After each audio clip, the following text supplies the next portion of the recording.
In European capitals, from Berlin to Paris to London, leaders are attempting to shake US President Donald Trump's approach ahead of his high-stakes call with Russian President Vladimir Putin. The ongoing conversation, expected to be pivotal for the Ukraine-Russia peace talks, has set off alarm bells in Europe.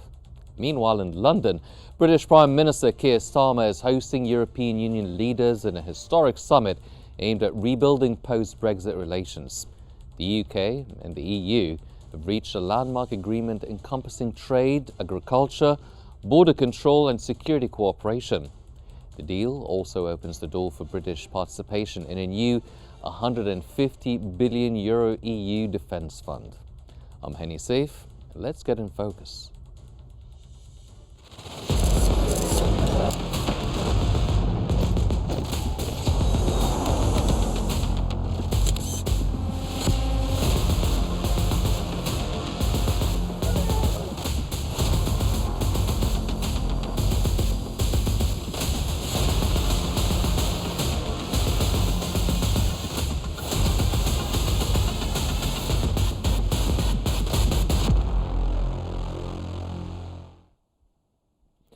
Welcome back. According to The Independent, a pivotal phone call between US President Donald Trump and Russian President Vladimir Putin has begun as part of renewed efforts to secure a ceasefire in the Ukraine-Russia war.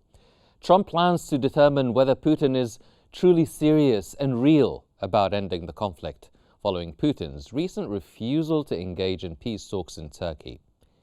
US Vice President J.D. Vance, speaking from Rome, acknowledged an ongoing diplomatic impasse and said only Russia and the US can ultimately resolve the war. Trump is also in contact with NATO leaders and Ukrainian President Volodymyr Zelensky.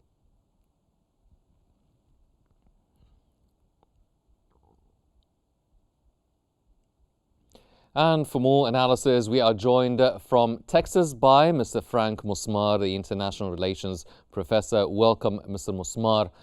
Ahead of Trump's call with Putin and with Zelensky after that, Zelensky met top US officials and European leaders in Rome, insisting that Ukraine is engaged in real diplomacy to get a ceasefire. What do you think Ukraine wants out of these talks? Yeah, well, thank you. We have to understand that there is a difference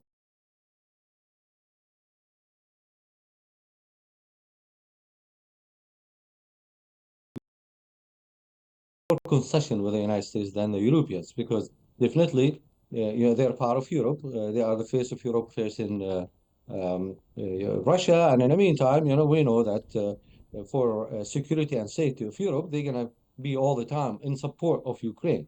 So the most important point here for the Ukrainian people is to gain that concession of the United States, especially after that disaster meeting that we saw and witnessed in the White House. But So didn't they far, get that concession after the minerals deal? well, this is one of them, but this is like from the side of the United States, and which is an economic side. But if you remember, like most of the talks and demands from Ukraine side is for security. And at the beginning, once that offered at the White House, we saw how Zelensky was skeptical about it. That wasn't enough.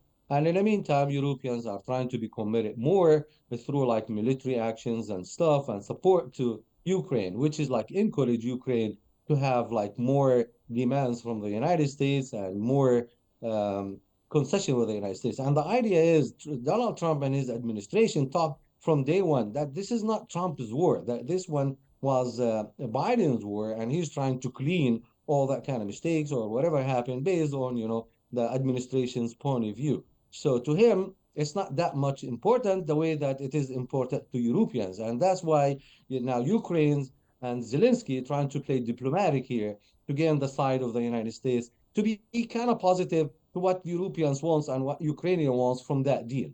Mm-hmm.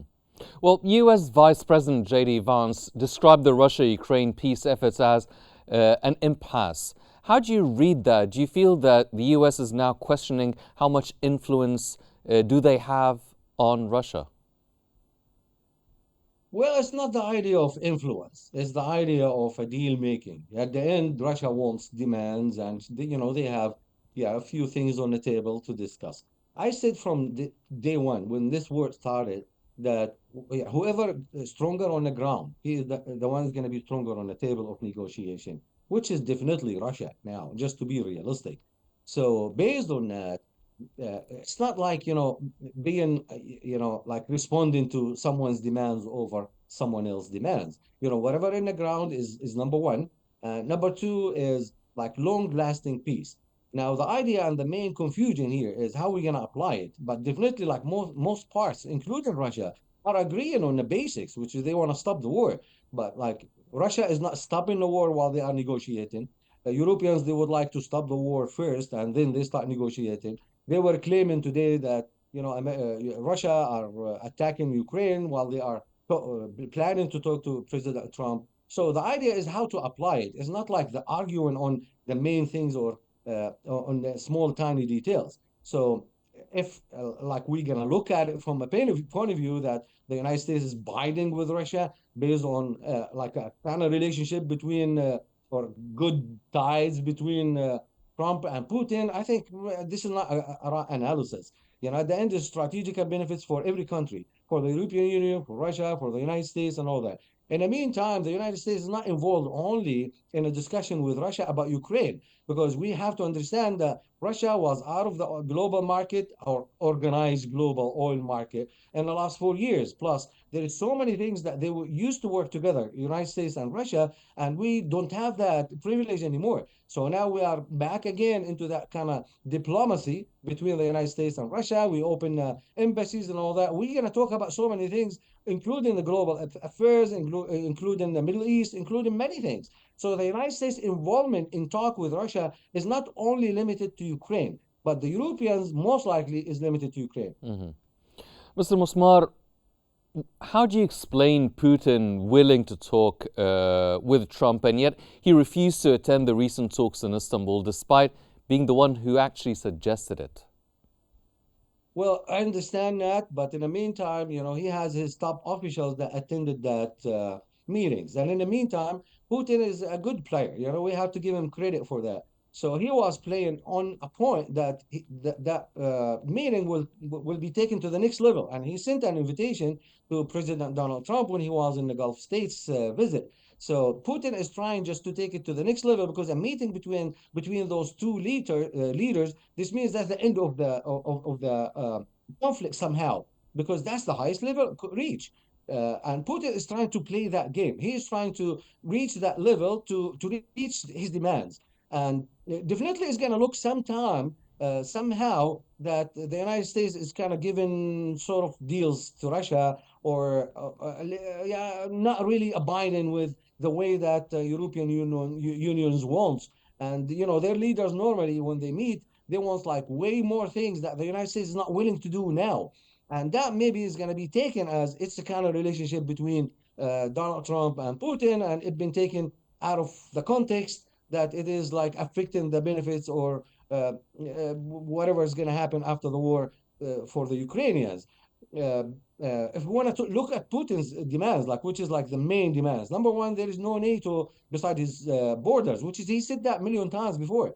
While the European unions, from their perspectives, NATO, it's like better to them, more security on the borders of Russia, and actually that's what ignited the entire things, that the expansion of NATO to the borders of Russia, which is like a big red line for Russia.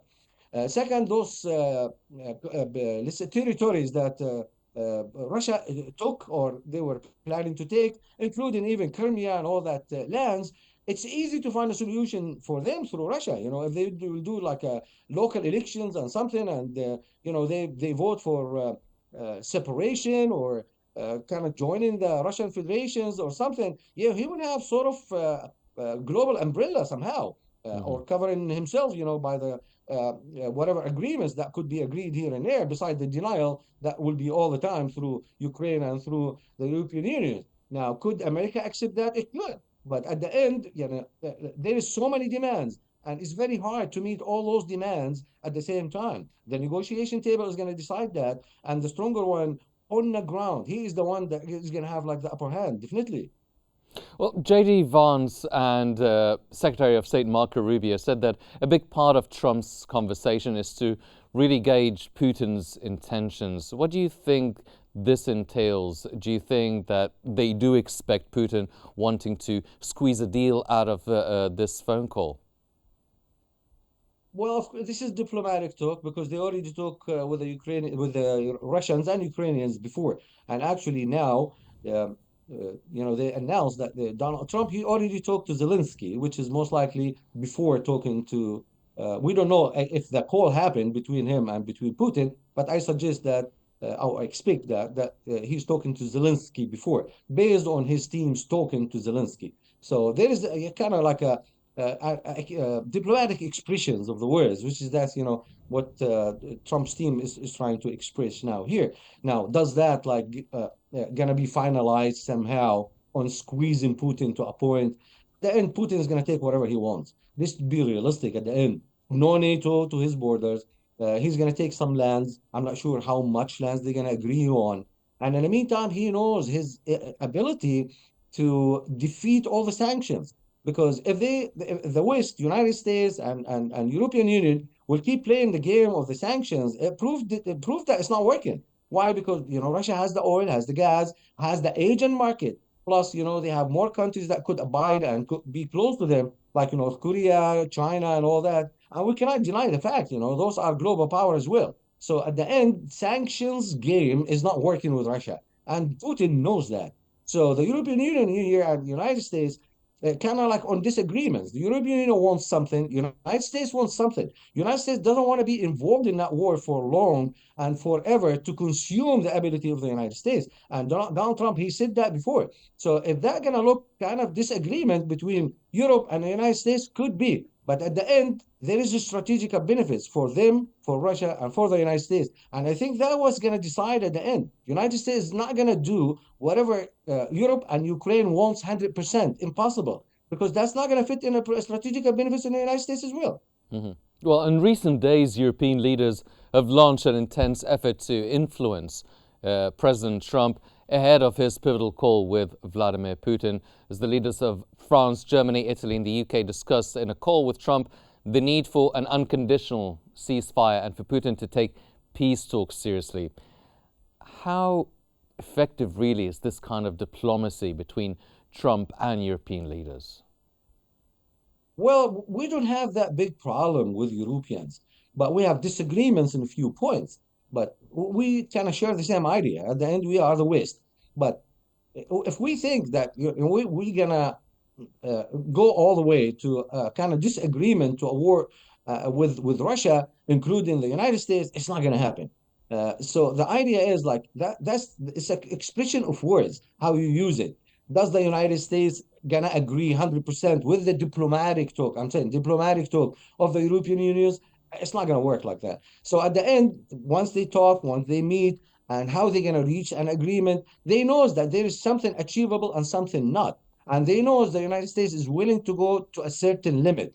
And they knows that the United States now is building what's called America First, and they're not going to go all the way with economic problems that we have now in the United States to increase that problem with more expenditures and all that kind of stuff with Ukraine. So at the end, it's just like playing in the last, like tuning the last thing, which is they knows that they're gonna have to give concessions to Russia, concessions to the United States, and Ukraine is in the middle of that. So at the end, my expectation was from day one, we're gonna have now what's equal to the Berlin War. The Berlin Wall was like at the end of the Second World War. It's a kind of line between the East and the West. My expectation is Kiev now. It's going to be the line between East and West. And if you look even like the strategy, the military strategy that Russia is trying to do, is trying to isolate all that area. Besides the point, they are in position, in actual position of few lands, but they are really in control of the entire land all the way to Kiev. So basically, they're not going to accept Russians, not going to accept a soldier in the east of Kiev. And the United States knows that. and the European Union knows that. That's why the idea came of an economic plan between the United States and Russia with minerals and all that. That give a leverage for the United States to be in that area, and Russia will accept. And that's what they're working on. But the European Union insisted on having like more foot on soldier and more foot and soldiers on the ground, which is not going to be accepted. So at the end, like talking about all this, European Union is going to give concessions, and I know the concession is going to be from Kiev and West. United States is not going to be involved all the way with the European Union's demands, and Russia is not going to accept NATO from Kiev and East. Impossible. Mr. Frank Musmar, the international relations professor, thank you very much, sir, for your insights. And resetting ties in the first summit since Brexit, the UK and EU have reached a new agreement, including a 12-year extension for European Union access to UK fishing waters and an indefinite deal easing checks on food and agricultural products.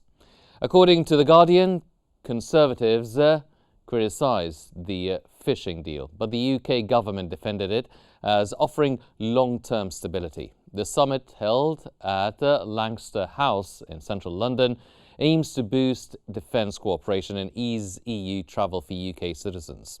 Other issues include youth mobility and the UK's return to Erasmus Plus programme, with some concerns over university fee impacts.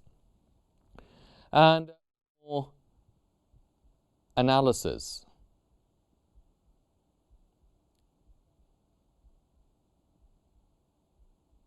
We are joined from Paris by Mr. Meher Nicholas Firstly, the World Bank former advisor and director of the Washington Forum. Mr. Firstly, welcome to In Focus. UK Prime Minister Keir Starmer has hosted European Union leaders in a historic summit, resulting in a broad agreement on trade, defence and border cooperation. To what extent does this deal mark a true reset in UK-EU relations, and what are the most significant breakthroughs? Delighted to join you today. I think to a very limited extent. So today, when they met in London at Lancaster House, beautiful palazzo in the center west of London, a very romantic place. But I think there was a lot of hype in the way Prime Minister Keir Starmer and EU Commission President Ursula von der Leyen hailed today's deal as a historic moment. Of course, it is not a historic moment, and for a very simple reason. A lot of the terms of today's so-called historic deals were already known. And why were they already known? And this is the theatrical part. And sadly, public opinion has a short attention span, so they forget. So Brexit vote happened precisely 9 years ago. So already it's abnormal that it took 9 years for the British government to negotiate its exit from the European Union. And who won by dragging things? Of course, the EU won. So at every step in the past 9 years, every time they were negotiating, the Brits had to back down, and the European Commission took away a little bit of sovereignty from Britain. And why did, in the past 9 years, Britain had like 4 or 5 prime ministers, so it is certainly not Keir Starmer's fault, because Keir Starmer is only responsible for the last nail in the coffin. But there were 4 prime ministers before him, most of them, all of them conservative. And so why did they botch the post-Brexit vote negotiations? For a very simple reason. Once again, people forget it. The Brexit vote happened in June 2016, and in March 2017, 8 months after the vote, the UK Prime Minister, back then I think it was Theresa May, made a huge mistake under pressure from her own MPs, under pressure from Conservative Party MPs. What the Brits did in 2017, they invoked, as lawyers say, they invoked Article 50 of the EU Constitution. And the moment the British Prime Minister pressed the Article 50 button, Britain was doomed. Everything which happened later, so everything which happened in the past 8 years, was the consequence of that fatal moment because Article 50, not invoking Article 50, waiting and negotiating would have given Britain the upper hand. Big strategic mistake from the Brits, and they're paying the consequence because today, after 8 years of painfully slow negotiations, like I said, the deal is done, but it's not a wonderful unique moment, like Keir Starmer said. It is a mediocre deal for the Brits, and it's quite a good deal. It's a good deal. So for the EU, it's a good deal, and for Britain, it's a mediocre, verging on bad deal. But the reason, the elephant in the room, is there is war in Ukraine, and the Brits and the Europeans are feeling abandoned by President Trump. And I think that is what is bringing London and Brussels and Paris and Berlin together. They feel orphaned, or they feel that America in the past 3, 4 months stabbed them in the back, quote unquote. That's their perception. I think it's wrong, but they are getting closer to each other, and they're saying, okay, in that very harsh, brutal world we live in today, we have to rebuild some sort of union. So to make a long story short, they are rebuilding the European Union with Britain in a way, but with an enfeebled Britain. So they have clipped England's or Britain's wings, sadly. Yes. So if the war in Ukraine, the Russia-Ukraine conflict, is the real driver or the reason behind the UK and the EU getting together, now the new defence pact allowing UK firms to join the 150 billion euro EU defence fund to rearm Europe. How does this reflect shifting the security priorities in Europe, and what role could Britain play in shaping Europe's military future? Nearly that was the only ace. So, the EU bureaucrats, France, Germany, they had all the cards. And the only card that poor Keir Starmer had, once again, it's not only Keir Starmer's fault, because the conservative prime ministers who preceded him had already cooked 80 or 85% of that negotiation with the EU. So what was left for poor Keir Starmer to negotiate wasn't much. But he made the most of it. He made the most of a bad situation. And so that was the ace in Britain's game. The two best military forces in Europe are by far the French and the British. And the size of the military budget and the size of the armed forces in Britain and France is bigger in absolute and relative terms than that of all the other EU member states, including Germany. So that gives an edge to Britain. And of course, what cynically, some people may say that what Keir Starmer did today, he sacrificed, for example, the UK fishing industry, which represents less than 1% of the GDP, in exchange for the hope of having a big slice of the EU defense cake. And of course, that EU defense cake, we know it's going to grow because the Europeans have decided to increase dramatically their defense spending. So, German, Polish, Italian, etc., they will spend more on defense. And what Keir Starmer hopes is they will buy more UK-made weapon system, which is not a bad bet. It's quite a reasonable, assumption. It is likely that they will buy more UK manufactured weapon systems and perhaps aircrafts in the future. And so by getting closer to the EU, by sacrificing perhaps a little bit of the interest of UK fisherman, Scottish farmer, Welsh dairy milkman, what the British government is saying is that we're going to have in return for that sacrifice, we're going to have a lot of contracts going forward for companies like British Aerospace, Rolls-Royce, etc., etc., and we're going to sell Yes, more. well, the fishing boats' access to the UK waters was until 2038 was a major sticking point during the Brexit deal. And as you've mentioned, some are criticising him for backsliding on Brexit. But you do believe, your opinion, that it is a risk worth taken by Keir Starmer? That's certainly the calculation. When you're in power, you don't have the luxury of finessing too much. And, and honestly, it's, these negotiations have dragged for nearly 9 years. So there's a moment after 8, 9 years where you stop finessing and you say, okay, I'm going to cut my finger or I'm going to cut my hand and I'm going to move forward. And I think that what the calculation made by Keir Starmer is that, the fishermen and the oyster farms and the dairy product, whatever, these guys are a finger, let's cut them, let's move forward. And there's another factor, maybe the other elephant in the room, apart from Vladimir Putin and the Russian-Ukrainian war, the other elephant in the room is that 2 weeks ago, there were by-elections. There were a series of important by-elections in the northwest of England, and the results were disastrous for both Labour, the governing party, but also for the Conservative Party, disastrous. And the populist far right got very high scores. They won. They won the only MP, the only parliamentary seat, which was in contest. But they also won a bunch of municipalities and local councils with a huge margin. And so that these makes more sense for the timing of these talks between the UK and the EU.